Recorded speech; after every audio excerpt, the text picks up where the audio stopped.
हर हर महादेव सभी को। पहला अध्याय श्री रुद्र संहिता। ऋषिगणों की वार्ता, जो विश्व की उत्पत्ति, स्थिति और लय आदि के एकमात्र कारण हैं, गिरिराज कुमारी उमा के पति हैं, जिनकी कीर्ति का कोई अंत नहीं है, जो माया के आश्रय होकर भी उससे दूर है तथा जिनका स्वरूप दुर्लभ है। मैं उन भगवान शंकर की वंदना करती हूँ, जिनकी माया विश्व की सृष्टि करती है।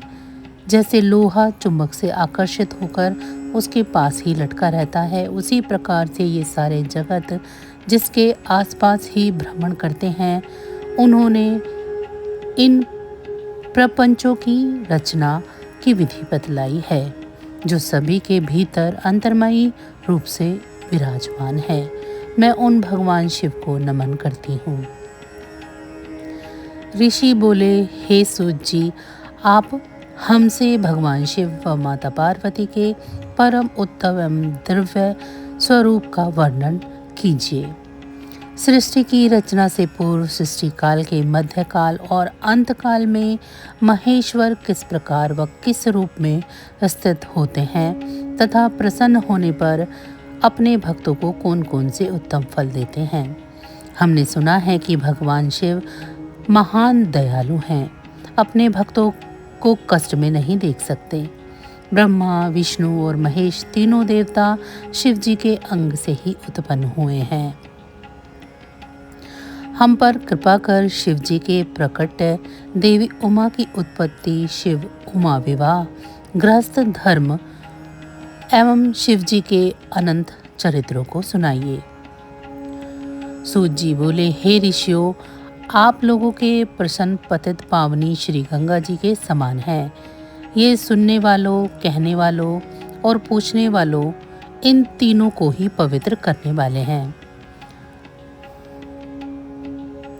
आपकी इस कथा को सुनने की आंतरिक इच्छा है, इसीलिए आप धन्यवाद के पात्र हैं।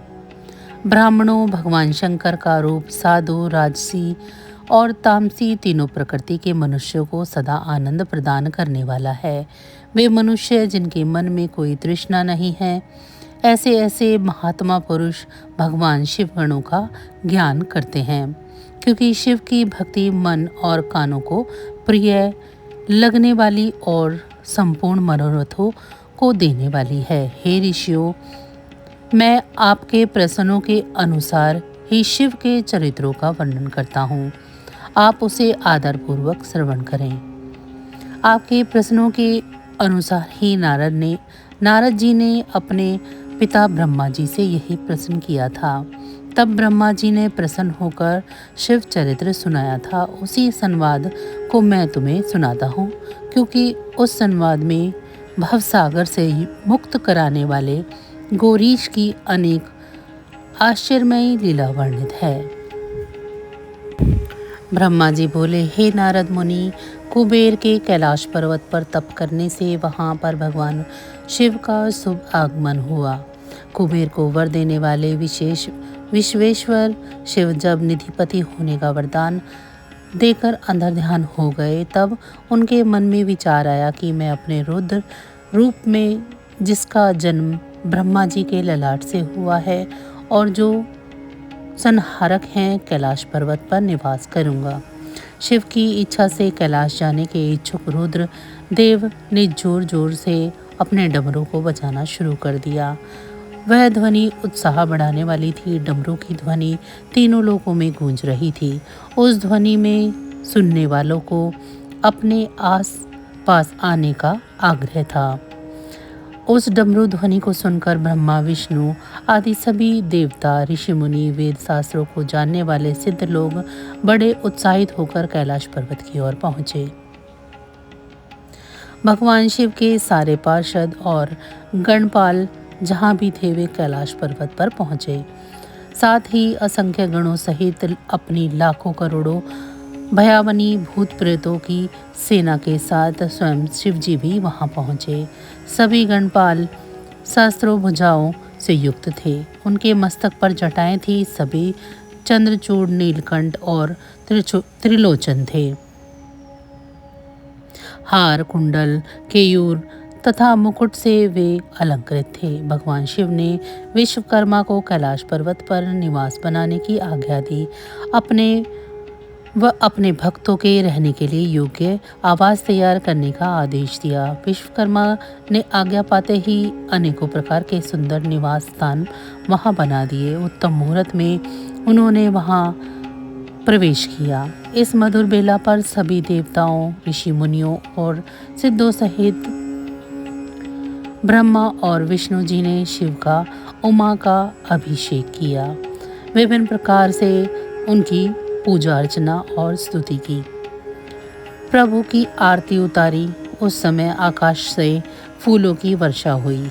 इस समय चारों ओर भगवान शिव तथा देवी उमा की जय जयकार हो रही थी। सभी की स्तुति से प्रसन्न होकर भगवान शिव ने उन्हें उनकी इच्छा के अनुसार वरदान दिया तथा उन्हें अभीष्ट और मनोवांछित वस्तुएं भेंट की। तत्पश्चात भगवान शंकर की आज्ञा लेकर सभी देवता अपने अपने निवास को चले गए। कुबेर भी भगवान शिव की आज्ञा पाकर अपने स्थान अलकापुरी को चले गए। तत्पश्चात भगवान शंभु वहां निवास करने लगे। वे योग साधना में लीन होकर ध्यान में मग्न रहते। कुछ समय तक वहां अकेले निवास करने के बाद उन्होंने दक्ष कन्या देवी सती को पत्नी रूप में प्राप्त कर लिया। देव ऋषि अब रुद्र भगवान देवी सती के साथ वहां सुखपूर्वक विहार करने लगे। हे नारद, इस प्रकार मैंने तुम्हें भगवान शिव के रुद्र अवतार का वर्णन किया और उनके कैलाश पर आगमन की उत्तम कथा सुनाई। तुम्हें शिवजी व कुबेर की मित्रता और भगवान शिव की विभिन्न लीलाओं के विषय में बताया है। उनकी भक्ति तीनों लोकों का सुख प्रदान करने वाली तथा मनवांछित फलों को देने वाली है। इस लोक में ही नहीं परलोक में भी सद्गति प्राप्त होती है। इस कथा को जो भी मनुष्य एकाग्र होकर सुनता या पढ़ता है वह इस लोक में सुख और भोगों को पाकर मोक्ष को प्राप्त होता है। नारद जी ने ब्रह्मा जी का धन्यवाद किया और उनकी स्तुति की। वे बोले कि प्रभु, आपने मुझे इस अमृत कथा को सुनाया है। आप महाज्ञानी हैं। आप सभी की इच्छाओं को पूर्ण करते हैं।